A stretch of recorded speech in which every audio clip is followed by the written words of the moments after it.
Imagina que llevas 49 años haciendo lo mismo. Te levantas a la misma hora, tomas el mismo transporte, te sientas en el mismo escritorio, escuchas las mismas quejas de los mismos compañeros. Vuelves a la misma casa vacía, comes solo, miras la televisión sin prestar atención, te acuestas y al día siguiente otra vez y al otro otra vez. Hasta que un día te das cuenta de que tu vida ya pasó, que tus hijos se fueron, que tu esposa murió, que el futuro no es un camino lleno de promesas, sino una cuenta regresiva hacia la jubilación y después hacia la nada. Ese es el mundo de Martín Santomé, el protagonista de La Tregua de Mario Benedetti. Un hombre común, de esos que cruzan la calle sin que nadie los mire. Un hombre que ya no espera nada. Y entonces, sin avisar, sin pedir permiso, llega ella. Una mujer más joven, con una sonrisa tímida, con unas manos que tiemblan un poco cuando toma el café. Y de repente todo cambia. Vuelven las mariposas, vuelven las ganas de vivir, vuelve la esperanza, esa intrusa que siempre termina rompiendo algo. Hoy vamos a entrar en el diario íntimo de Martín Santomé. Vamos a recorrer sus alegrías pequeñas y sus dolores enormes. Vamos a hablar de Laura Avellaneda, del amor tardío, de la rutina que mata y del amor que resucita. Pero también vamos a hablar de lo que pasa cuando la tregua termina. Porque en Benedetti, la felicidad siempre viene con fecha de vencimiento. Prepárate, esto no es una historia de amor cualquiera. Esto es un aviso. La tregua está escrita como un diario personal, y ese formato no es un accidente, es una decisión profundamente íntima. Cuando alguien escribe un diario, no escribe para un público, escribe para sí mismo. Se dice las cosas que no se atreve a decir en voz alta. Se confiesa sus miedos, sus culpas, sus deseos más oscuros. Por eso leer La Tregua es como espiar por la cerradura de la vida de un hombre. Y ese hombre es Martín Santomé. Martín tiene 49 años. Vive en Montevideo, Uruguay. Es viudo. Su esposa, Isabel, murió hace varios años. Y él nunca terminó de cerrar esa herida. Tiene 3 hijos. Estela, un poco distante y crítica. Jaime, el más joven, que todavía vive con él pero apenas se cruzan. Y Blanca, la hija del medio, que ya se casó y se fue. Martín trabaja como el jefe de personal en una empresa llamada Sociedad Anónima. Un nombre genérico que podría ser cualquier oficina en cualquier ciudad del mundo. Su trabajo es aburrido, administrativo, lleno de papeles y de pequeñas miserias humanas. Él mismo lo describe como una condena. El diario empieza en febrero. Martín está a punto de cumplir 50 años y esa cifra lo obsesiona. 50, medio siglo. Siente que la vida se le escapó mientras él estaba ocupado en cosas sin importancia. Sus hijos ya no lo necesitan. Sus amigos, si es que alguna vez los tuvo, se fueron perdiendo en el camino. Sus compañeros de trabajo son personajes grises. Hay un tal Varela que es un chismoso, un tal Suárez que es un trepador, una tal Domínguez que es una solterona amargada. Martín los describe con una mezcla de ironía y resignación. No los odia, pero tampoco los quiere. Son parte del paisaje. Lo que sostiene a Martín antes de que aparezca Laura son pequeñas rutinas. El partido de fútbol los domingos, el café en la vuelta del trabajo, algún tango en la radio, alguna charla con su hijo Jaime, que, aunque es un muchacho de pocas palabras, tiene un buen corazón. Pero esas cosas no alcanzan. Martín está vacío y lo sabe. Por eso escribe. Porque escribir es la única manera que tiene de llenar el silencio. Un día, a la oficina, llega una empleada nueva. Se llama Laura Avellaneda. Tiene 24 años. Es delgada, de anteojos, seria. Al principio Martín apenas la mira. Es solo una más. Pero con el tiempo empieza a notar detalles. La forma en que escribe a máquina, sin errores. La forma en que saluda con un buenos días, que no es un simple trámite. La forma en que se ríe. Poco, pero cuando lo hace, se le ilumina la cara. Martín no quiere sentir nada. Sabe que está mal. Él es su jefe. Ella es su subordinada. Además tiene 25 años menos. ¿Qué podría ver en ella un hombre de cincuentón, viudo, lleno de achaques y de arrugas? Pero el corazón, como el poeta decía, no entiende de razones. Y un día, Martín se da cuenta de que está enamorado. No es un amor juvenil, de esos que te hacen saltar vallas. Es un amor de adulto, lento, miedoso, lleno de culpas y de qué dirán. Pero es amor y pesa. La relación avanza con una lentitud que desespera y encanta al mismo tiempo. No hay escenas de sexo explícito en esta novela. No hace falta. Benedetti construye el deseo con detalles mínimos. Una mirada que se sostiene un segundo de más. Un roce de manos al pasar un documento. Un té que ella le prepara sin que él lo pida. Hay cartas. Martín le escribe cartas. Como los enamorados de antes, porque no se atreve a decirle las cosas en persona. Y ella le responde. Y esas cartas se convierten en el centro de su mundo. Un momento clave es cuando Martín invita a Laura a su casa por primera vez. Ella va un domingo. Él le prepara la cena. Charlan durante horas. Martín le muestra fotos de su juventud, le habla de Isabel, de sus hijos, de sus fracasos. Laura escucha, no juzga, no da consejos, solo escucha. Y ese acto, tan simple, es para Martín más importante que cualquier declaración de amor, porque Laura lo ve, no ve al jefe, no ve al viudo, ve al cincuentón, lo ve a él. A partir de ese momento, Martín empieza a cambiar.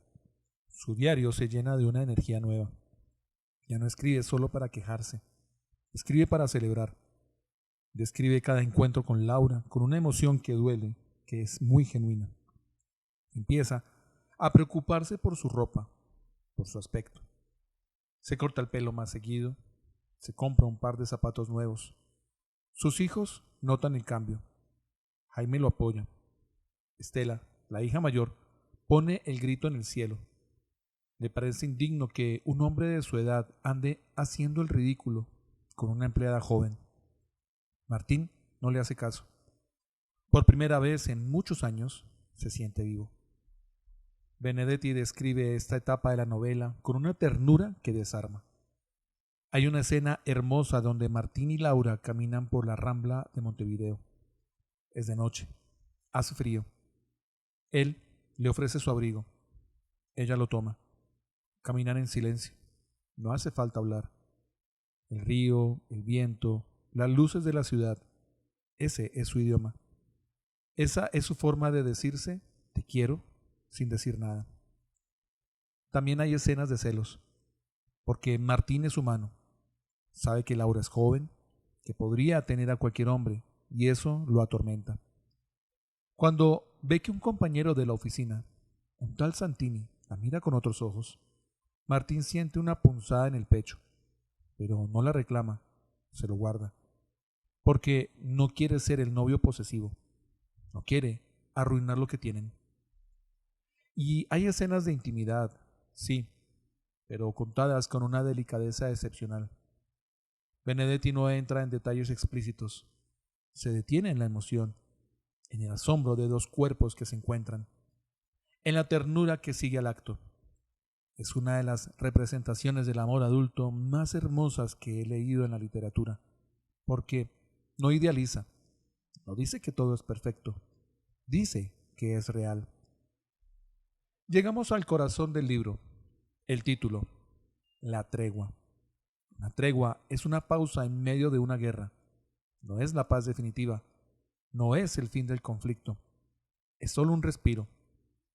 Los soldados dejan de disparar por unas horas, se abrazan, comparten un cigarrillo, recuerdan sus casas y después vuelven a matarse. La vida de Martín Santomé es una guerra contra la rutina, contra la soledad, contra el paso del tiempo, contra la muerte de Isabel, contra el vacío que dejaron sus hijos al irse. Una guerra que él ha estado perdiendo durante años. sin siquiera darse cuenta. Y Laura es su tregua, el respiro en medio del combate, el momento donde baja las armas y se permite ser feliz. Benedetti construye esta metáfora con una precisión que duele, porque desde el principio el lector sabe que la tregua va a terminar. No es un spoiler, es una certeza. La vida no da treguas eternas. La felicidad, cuando llega tarde, siempre viene con una sombra, y esa sombra se llama miedo a perder.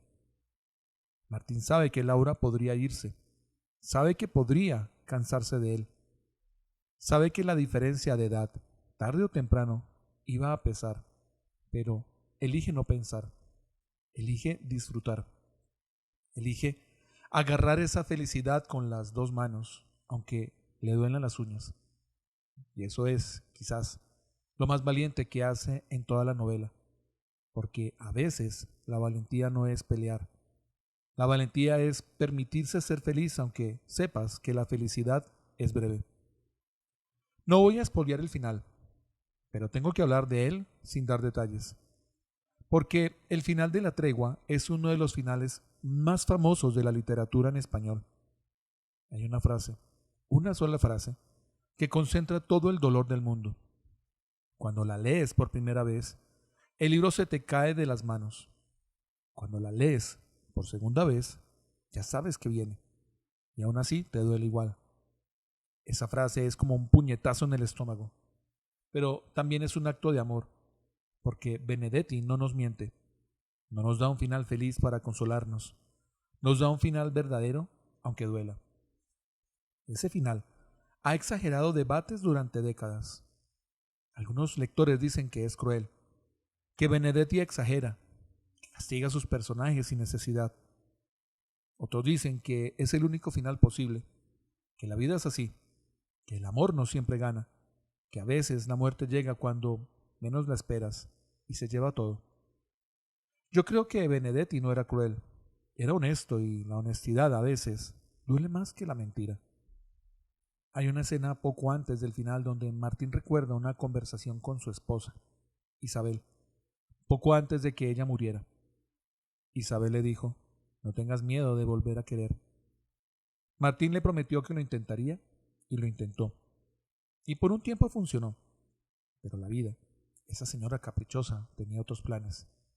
Y ahí está la tragedia. No es que Martín no haya intentado ser feliz, es que lo intentó, lo logró y después se lo arrebataron. La Tregua es un libro pequeño que contiene temas enormes. Hablemos de ellos. Primero, la soledad. Martín está solo aunque viva con su hijo Jaime. Está solo en la oficina, en el transporte, en su casa. La soledad de Martín no es la soledad de un ermitaño. Es la soledad del que está rodeado de gente y nadie lo ve. Esa soledad es, quizás, la peor de todas, porque no tiene cura. No hay un botón que lo apague. Solo hay pequeños momentos de compañía, como los que le da Laura, la que alivian temporalmente. Segundo, el paso del tiempo. Martín cumple 50 años durante la novela, y ese cumpleaños lo obsesiona. No es solo una cifra, es el símbolo de todo lo que no hizo, de todo lo que no fue, de todo lo que nunca será. El tiempo en La Tregua es un enemigo silencioso. No ataca con violencia, ataca con paciencia. Va desgastando a los personajes hasta convertirlos en sombras de lo que fueron. Tercero, la muerte. No la muerte violenta a las novelas de acción, la muerte lenta, la que acecha desde las arrugas, desde el cansancio, desde la certeza de que hay más años detrás que adelante. Martín no le teme a la muerte como evento, le teme a morir sin haber vivido. Cuando encuentra a Laura, cree que tal vez aún está a tiempo, tal vez aún puede vivir. Por eso la pérdida de Laura es tan devastadora, porque no es solo perder a la mujer que ama, es perder la oportunidad de haber sido feliz. Cuarto, el amor. El amor en La Tregua no es el amor idealizado de las novelas rosas. Es un amor sucio, complicado, lleno de dudas y de miedos, pero es real. Es de esos amores que te agarran cuando menos lo esperas, que te cambian la vida, que te hacen mejor persona y que después, cuando se van, te dejan una cicatriz. Pero, como dice el tango, cicatrizar no es lo mismo que sanar. Termino con esto. La tregua es una novela que debería leer todo el mundo. No porque sea perfecta. Tiene sus defectos como todo. Algunos críticos dicen que Laura está poco desarrollada, que es más una idea que una persona, y pueda que tengan razón. Pero aún así la novela funciona. Porque La tregua no es una historia de Laura, es la historia de Martín. Y Martín está tan bien construido, es tan humano, reconocible, que nos basta. Gracias por quedarte en estos minutos. Esto fue La tregua de Mario Benedetti. Un libro pequeño, un puñetazo enorme. En el próximo episodio seguiremos con otro clásico de la literatura universal. Hasta entonces, y cuídate. Y recuerda, la vida es una guerra larga, pero a veces llega una tregua.